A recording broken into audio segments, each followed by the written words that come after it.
Hello friends, welcome to Suresh Aggarwal's Mathematics Shortcuts. Yet another video of algebraic expressions and identities chapter. The identities, algebraic identities, they start at class 8 level, and if you struggle in remembering the basic algebraic identities, it's going to be trouble in class 9th and class 10th, and obviously in quantitative aptitude exams, lot of struggle will be there, right? So the basic video which will help you in developing those skills which are required to crack questions based on algebraic identities. The topic for the video is problems of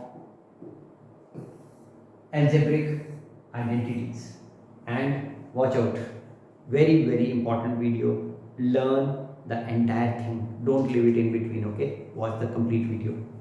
Before telling you about the video, let me tell you from where I have adopted these questions. These are all original questions which we have framed ourselves, and we have put them into CBSE practice worksheets. So if you want to practice concept wise, one concept at a time, doing 50-60 questions of a particular concept, then these CBSE worksheets are for you. Currently we have the best offers going on, very nominal cost associated with it. It has unlimited validity, so you can keep it forever and practice them whenever you want. So they are available for class 6 to class 10th mathematics, and it will help you in your school exam preparation and comprehensive preparation for all quant exams, right? So if you want to get a copy, do send me a message on WhatsApp 9896369963. That's the WhatsApp number. You will find this WhatsApp number in the description box here, and don't miss this opportunity. For better understanding of the concepts, go for the complete worksheet sets for class 6 to class 10th. Let's see the questions in hand now. The first question, find the following square by using the identity. So as you can see, there are two terms here and we have a whole square. So whenever you have a two terms separated by plus and we have a whole square, we apply this identity, a square plus 2ab plus b square. Right? So in place of a, I have 5 by 7x here. So 5 by 7x whole square. This is a square plus 2ab. So 2ab. A is the first term, 5 by 7x, and b is the second term, 7 by 5y, plus b square. B square is 7 by 5y square. Right? So I have applied the identity, just replacing a and b by whatever is given in the question. All I need to do after this is to know how to remove the brackets, how to square the monomials. 5 square is 25, 7 square is 49, and x square. This becomes the first term. For the second term, since these three are multiplied, I can cancel the common factors between numerator and denominator. So 7 cancels out, 5 cancels out, and we just have it plus 2xy left out. See? And for this, we have 49, 7 square is 49, 5 square is 25, and y square. And now watch, the three terms which we got are all unlike terms. You can't add or subtract them, and that becomes your final answer for the question. Applying the identity, a plus b whole square equals a square plus 2ab plus b square. Here also we have a similar question, but there is an additional term given here. Now this part resembles this. So I will apply the identity, same identity again. A square, a is the first term here, this term, square, plus 2ab. A is the first term and b, this is the second term, b square c, and plus b square. B square is the second term square, so b square c square. And this term minus 2ab power 4 c doesn't change because it is not a part of the identity. So I am going to remove all the brackets now. This becomes a square b power 4. This becomes 2. There is no a, so only single a here. B power 4 and c. And this becomes b power 4 c square. And the last term doesn't change, minus 2a b power 4 c. Now can you see some like terms here? I can see one like term. This term is positive here and the same term is negative here. What happens when you have a positive term and a negative term in the same expression? They cancel out. And therefore your answer for the question is a square b power 4 as the first term and plus b power 4 c square as the second term. Now since these are two different terms, we can't do anything with that. This is the simplified answer for the question. At most what you can do is to take b power 4 as a common factor, which is not required at class 8th level. Okay, so this is the answer. Let's have some more questions. Here we have a minus b whole square, okay, and we need to show that, prove something, okay. So the left hand side and the right hand side have to be proven equal. So I'll simplify the left hand side and I'll try to get the right hand side from the left hand side itself. A minus b whole square. Now what happens when we have a minus b whole square?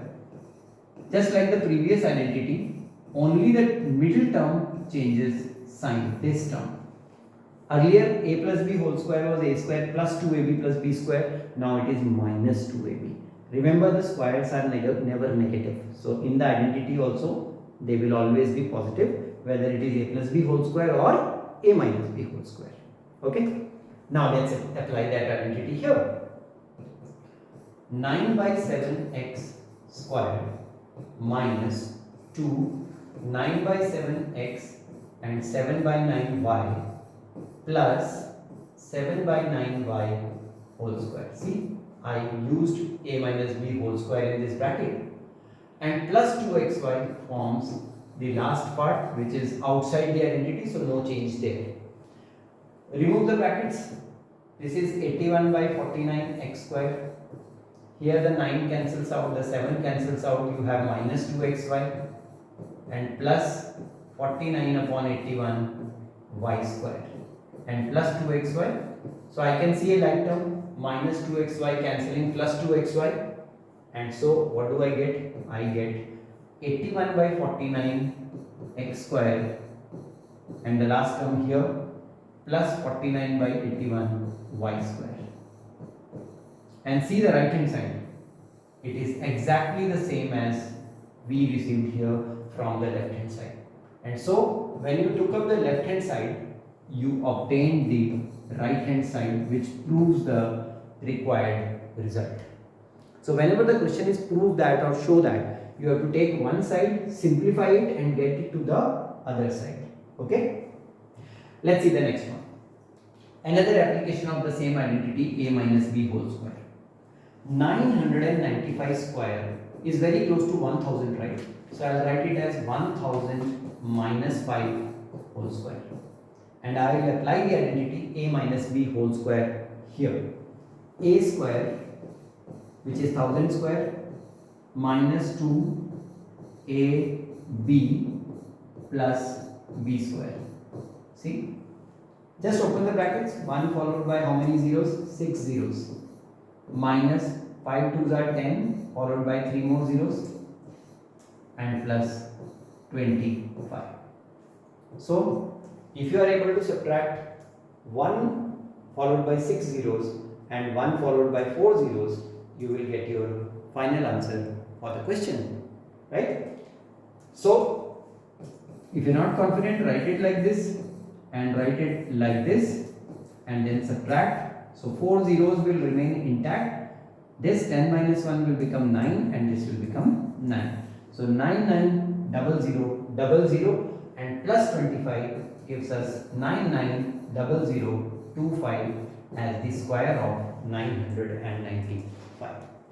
So an application of a minus b whole square identity to find the square of some numbers which are close to base quantities. Okay, let's move on to the last two questions for this video. We have another identity here. Whenever two squares are separated by a negative sign, then we write it as a product of two factors, a plus b and a minus b. So here we have two squares separated by a negative sign. So I can write it as 2.03 plus 1.97, which is a plus b, and the same thing 2.03 minus 1.97 as the second bracket. So your answer is in the next step. If you add them, you get 4. I think exactly it is 4 times, because the two brackets don't have a sign, so it is times. 2.03 minus 1.97 is 0.97. what? 6. Just check if it is 0.06.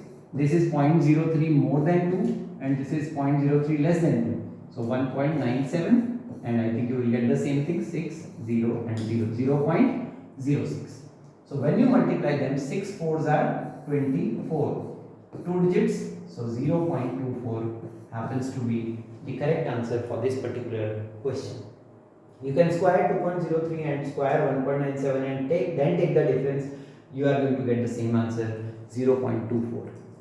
In quant exams, the use of algebraic identities to simplify problems, that is a big thing, and you invariably get questions based on algebraic identities. Let's see one final question.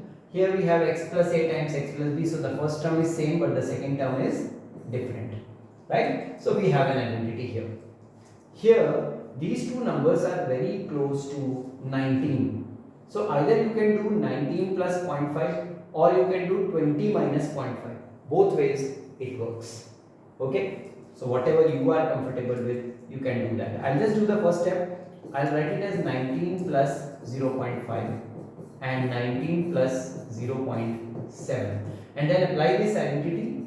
We have x square, which is 19 square, plus a plus b, which is 0.5 and 0.7, the sum, and times x, which is 19, and plus ab, that means 0.5 times 0.7.